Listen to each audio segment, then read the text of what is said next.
Estuve en un almuerzo la semana pasada en Miami, solo familias latinoamericanas, colombianos en su mayoría, cuenta de tercera y cuarta generación. Nadie vendiendo nada. Nadie con un pitch deck, solo familias sentadas en una mesa hablando de lo que realmente importa. Y un hombre llamado Daniel dijo una frase que no he podido soltar en días. Dijo, los próximos 30 años no van a parecerse a los últimos 30. Y la mayoría de las familias en esta sala todavía no lo saben. Hubo un silencio, porque todos sintieron que era verdad, pero nadie quería ser el primero en preguntar por qué. Entonces Daniel empezó a hablar y lo que dijo me recordó a algo que pasó hace casi 20 años en una industria completamente diferente, con un hombre que tenía exactamente el mismo problema que tienen hoy la mayoría de inversionistas latinoamericanos. Su nombre era Jim Balsielli. En enero de 2007 era el co-CEO de BlackBerry y BlackBerry no era simplemente un teléfono, era una cultura. 50% del mercado de smartphones de Estados Unidos. 50. Cada ejecutivo en cada sala de juntas, en cada ciudad importante del mundo occidental, cargaba un BlackBerry. El teclado físico, la luz roja que parpadeaba cuando llegaba un email, los traders de Wall Street, los asesores de la Casa Blanca. Si eras una persona seria, tu herramienta era un BlackBerry. La marca no solo dominaba, definía la categoría. Ese mismo enero, Steve Jobs subió a un escenario en San Francisco y presentó el iPhone. La respuesta de Balsielli fue clara, tranquila, casi condescendiente. En entrevistas el mensaje fue consistente.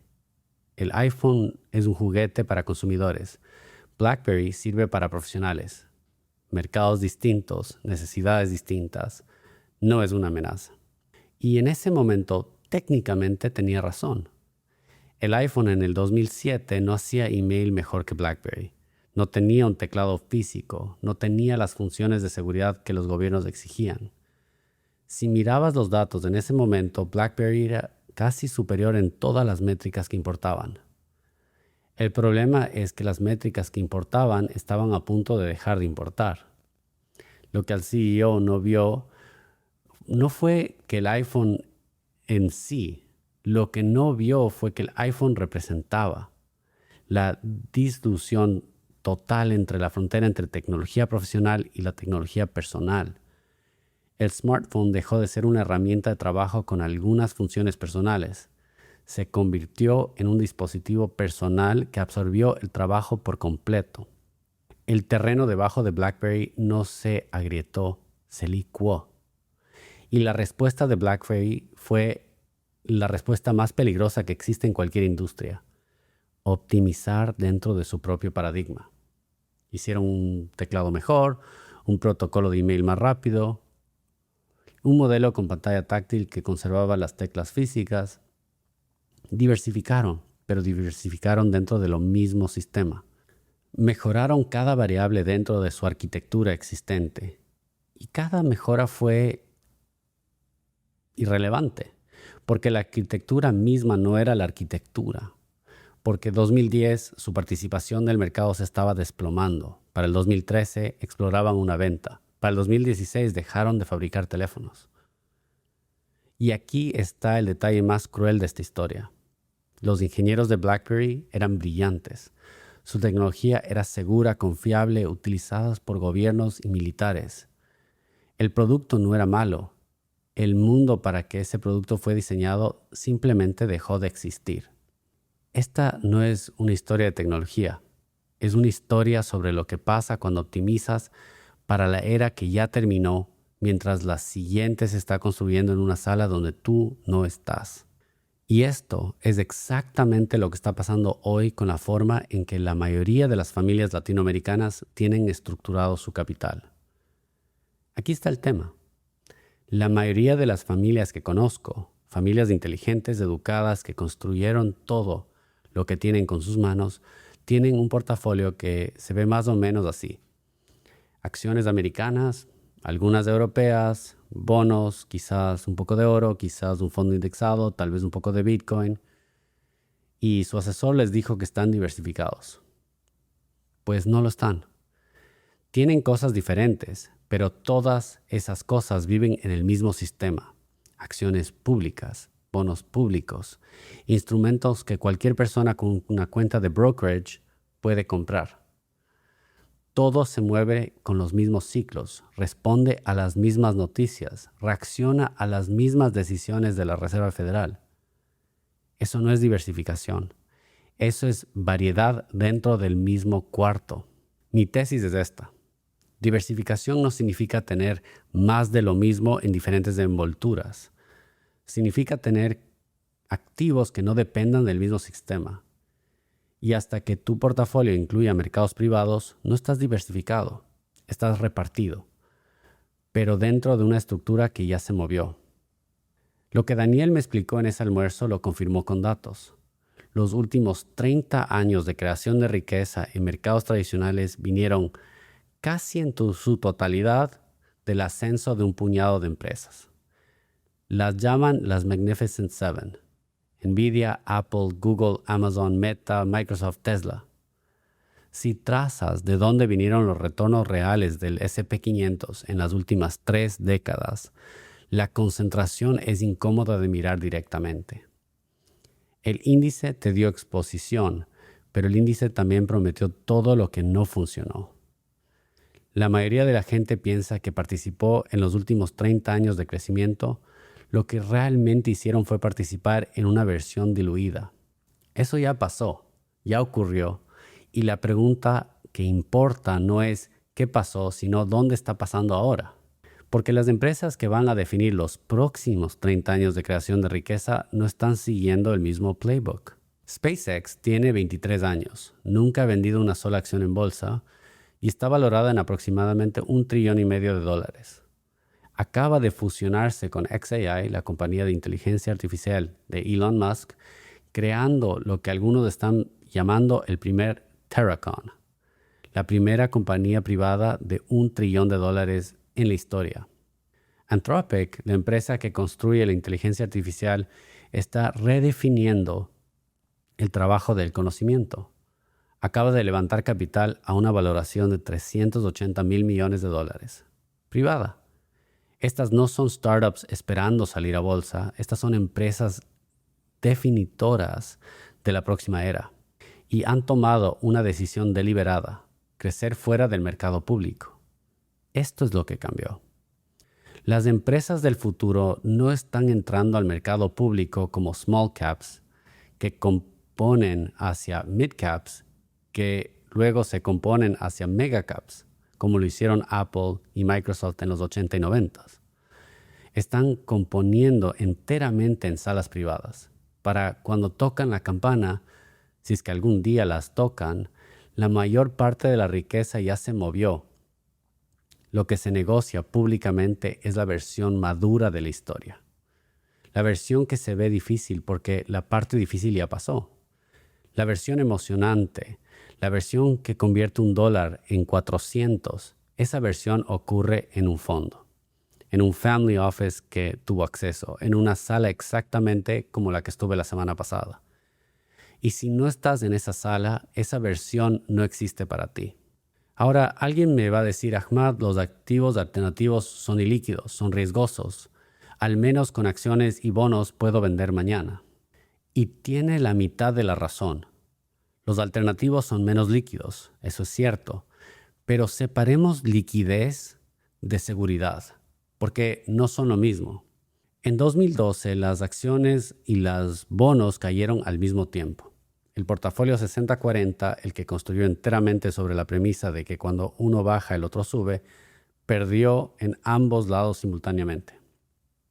Tu portafolio líquido te dio la libertad de vender a pérdida en las dos mitades. Mientras tanto, el private credit seguía pagando ingreso mensual, el real estate privado seguía generando flujo de caja de inquilinos que pagaron renta, no porque sean mágicos, porque no dependen del mismo sistema. La liquidez no es una protección, la liquidez es una capacidad de reaccionar. La estructura de protección, la pregunta no es ¿puedo vender mañana? La pregunta es ¿necesito vender mañana? Y si tu portafolio está bien estructurado, la respuesta casi nunca es sí. Piénsalo así. BlackBerry tenía liquidez, podía mover recursos, contratar ingenieros, lanzar productos. Lo que no tenía era estructura para el mundo que venía. Tenía capacidad de reaccionar dentro del viejo sistema, pero el viejo sistema ya no era el sistema. Tu portafolio 60-40 es el BlackBerry de las inversiones. Funciona hasta que el mundo donde funcionaba deja de existir. Y aquí necesito que entiendas algo que parece sutil, pero cambia todo. La palabra diversificación se ha convertido en un escudo. Los asesores la usan para que dejes de preguntar ¿tu portafolio está diversificado? Y esa frase se supone que cierra la conversación, pero la verdad es que la diversificación real no se mide por cuántas cosas tienes, se mide por cuántos sistemas diferentes alimentan tu capital. Si todo lo que tienes se negocia en un exchange, responde al mismo ciclo de tasas de interés y cae cuando el mismo titular cruza la pantalla, no importa si tienes 10 o 100 posiciones, tienes una posición disfrazada de muchas. La diversificación real se ve diferente. Significa tener una porción de tu capital en activos que generan flujo de caja, independientemente de lo que haga el mercado público. Real estate que paga renta, crédito privado que paga interés, estructuras donde tú eres el acreedor, no el especulador, donde el ingreso viene de contratos, no de sentimiento. Y esto no es teoría, es exactamente lo que hacen las instituciones más exitosas del planeta. Mira, lo que dijo Daniel me mostró en ese almuerzo no fue solo datos, fue un contraste que debería incomodar a cualquier familia seria. En 1985, un hombre de 31 años llamado David Swensen recibió el trabajo de manejar el endowment de Yale. Le dieron $1,000 millones y un portafolio que no funcionaba. Estaba lleno de lo mismo que tiene la mayoría hoy, acciones y bonos. La estrategia convencional de la época. Swensen hizo algo radical. Movió la mayoría del portafolio a alternativos. Private equity, real estate, venture capital, recursos naturales. Sus colegas le dijeron que estaba loco. El board estaba nervioso. En 36 años, el endowment de Yale pasó de $1,000 millones a $42,000 millones. Superó a prácticamente todo portafolio tradicional en el planeta. Cada endowment importante del mundo eventualmente copió su modelo. Harvard, Princeton, Stanford. Todos se volvieron alternativos. Pero las familias latinoamericanas, 40 años después, siguen sin enterarse. Los family office globales asignan 39% a real estate. Los americanos 18%. Los latinoamericanos 6%. Esa brecha no es una estadística. Es un punto ciego generacional. Es la distancia entre la versión madura de una estrategia de inversión y la versión que todavía está usando el mapa del mundo anterior. Y alguien te va a decir, esto suena que solo aplica a las familias con 20 millones. Yo no soy una institución. Y esto es exactamente la media verdad que los bancos necesitan que tú sigas creyendo. Durante décadas, las mejores inversiones alternativas requerían mínimos de millones de dólares. Eso fue real, pero ya no lo es. La infraestructura cambió. Hay plataformas como la nuestra existen específicamente porque la brecha del acceso era estructural, no intelectual.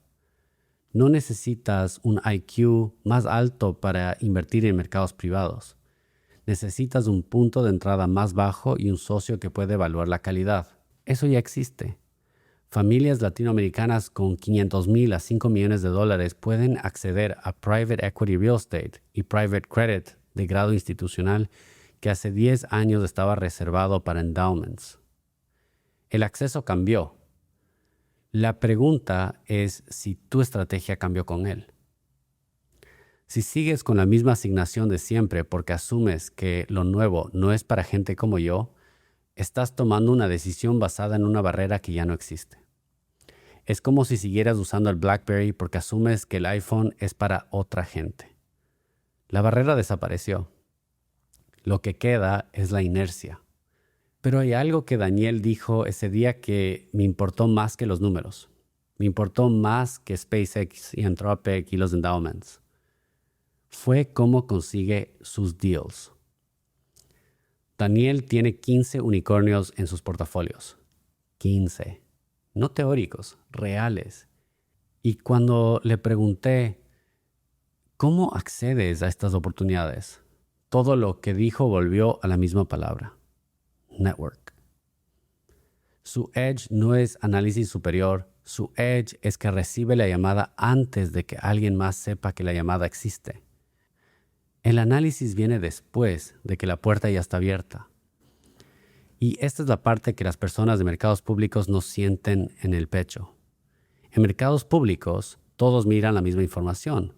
El edge está en la interpretación y la velocidad. En mercados privados, la información misma es el privilegio. El deal que Daniel ve, tú no lo ves. No porque no seas inteligente, pero porque no estás en la sala. Y no estás en la sala porque no has cultivado ese network. Esto es lo que yo llamo el pilar de people en nuestra metodología. No es solo track record en papel, es el tipo de confianza que es el producto de años de aparecer, de ser consistente, de hacer las mismas cosas todos los días antes que nadie esté mirando. Y cuando digo esto, no hablo en abstracto. Lo vi en esa sala en Miami. Familias colombianas de tercera generación hablando abiertamente de su capital. Orgullosas, no presumiendo. Hay una gran diferencia. En Latinoamérica el dinero se susurra. No hablas de lo que tienes, de lo que buscas, de lo que estás construyendo. Hay un silencio cultural alrededor de la riqueza que viene de un lugar real. Décadas de inestabilidad, expropiaciones, devaluaciones, la sensación de que si hablas demasiado fuerte de lo que construiste, alguien va a venir por ello. En esa sala era diferente. Miami les dio un permiso de exhalar, de ser sofisticados y cálidos al mismo tiempo, de ser ricos y latinos sin tener que elegir entre los dos. Y eso me confirmó algo que he visto toda mi vida. El capital no se mueve en spreadsheets. Se mueve en confianza. Se mueve cuando una familia deja de susurrar y empieza a hablar. Cuando se sienten que están en un espacio donde pueden decir lo que realmente quieren construir. Es como una pequeña hormiga que entiende esto. El mismo trabajo todos los días, lo invisible que compone hasta que un día ya no es invisible. Lo vi en mi propia vida. Mi primer trabajo fue limpiar ventanas en Ginebra. Cuando un gerente general pasó a mi lado, notó mi presencia, notó mi pensamiento y me contrató para desarrollos de negocios en ese momento. En unos meses mi investigación llegó al presidente de Ecuador. Luego vino mi primer deal internacional. Vendí 240 toneladas de cemento entre Turquía y Angola. El acceso siempre ha precedido al análisis de mi vida. Siempre. Y lo que vi en esa sala en Miami fue esa verdad operando a escala. El que no está en la sala no existe.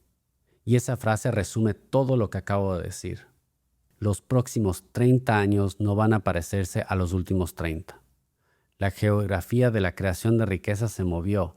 Se movió a salas privadas donde el acceso se gana, no se compra. Y la única forma de ganar acceso es siéndolo consistente, confiable y presente mucho antes de que necesite serlo. BlackBerry tenía datos, tenía participación del mercado, tenía lealtad de clientes, tenía todo lo que un analista podría en su modelo de evaluación. Lo que no tenía era la capacidad de ver el paisaje completo, se estaba moviendo a un lugar donde ninguna de esas ventajas importaba. Jim Balsielli miró las métricas del mundo que existía y decidió que el futuro sería una versión mejorada del presente. Esa es la suposición más cara que existe. En tecnología, en inversiones, en la vida. Todo lo que acabo de explicar, los elementos que tienen que alinearse antes de que un centavo de capital se mueva, lo convertí en una guía. Cómo analizar una oportunidad de inversión. Es gratis, el link está en la descripción, porque entender el cambio es el primer paso. Saber evaluar es lo que separa a los que hablan de los que construyen. Ahora quiero que pienses en algo. Piensa en tu portafolio, no en los números, en la estructura. Hazte una pregunta honesta. ¿Mi capital está posicionado para el mundo que viene o para el mundo que ya pasó? Si todo lo que tienes vive en mercados públicos, si toda tu diversificación es variedad dentro del mismo sistema, estás haciendo exactamente lo que hizo BlackBerry. Estás mejorando las teclas del teclado, mientras el mundo se mueve en pantallas táctiles. Y no digo esto para generar miedo, digo porque lo he visto. Me he sentado con familias latinoamericanas que trabajaron 30 años, que sobrevivieron devaluaciones, que construyeron todo desde cero y que ahora tienen su capital en un portafolio diseñado para un mundo que ya no existe. Y la conversación más difícil no es explicarles qué son los alternativos. La conversación más difícil es decirles que la estrategia que su banco les vendió como segura era una versión elegante de lo mismo. Eso me mueve. No el dato, no la estadística, las familias. Porque detrás de cada portafolio hay una historia. Un papá que se levantaba a las 5 de la mañana. Una mamá que apostó en un negocio cuando nadie más lo hizo. Hijos que están esperando que alguien les explique qué hacer con lo que sus padres construyeron. Esa responsabilidad es real y no merece un mapa viejo. Los próximos 30 años van a premiar a los que se movieron, no a los que esperaron. No a los que dijeron, esto no es para mí. No a los que siguieron puliendo las teclas del BlackBerry mientras el mundo nuevo cambiaba de sistema operativo. Van a premiar a los que entraron a la sala, a los que construyeron las relaciones antes de necesitarlas, a los que entendieron que diversificación real no es variedad dentro del mismo cuarto, sino tener llaves de cuartos diferentes. Y van a premiar específicamente a las familias latinas que dejaron de susurrar y empezaron a construir con voz alta, con orgullo, con estrategia y con la misma disciplina que usaron para levantar sus negocios desde cero. Si esta conversación te importa, si estás pensando en los próximos 30 años y no solo en el próximo trimestre, suscríbete. Porque si tú no lo dices al algoritmo esa señal, él va a llenar ese espacio con ruido. Y hay demasiado ruido, así que activa la campana y comenta alternativas si estás pensando diferente. Quiero saber cuántos de ustedes están listos para actualizar el mapa.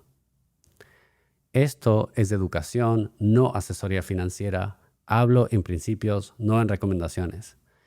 Pero el principio de hoy es este. Daniel dijo algo esa tarde en Miami que cerró la conversación. Miró la mesa y dijo, el que sigue esperando que el viejo sistema te dé nuevos resultados, vas a esperar para siempre. La sala quedó en silencio porque todos sabían que no hablaban de otros, hablaban de ellos.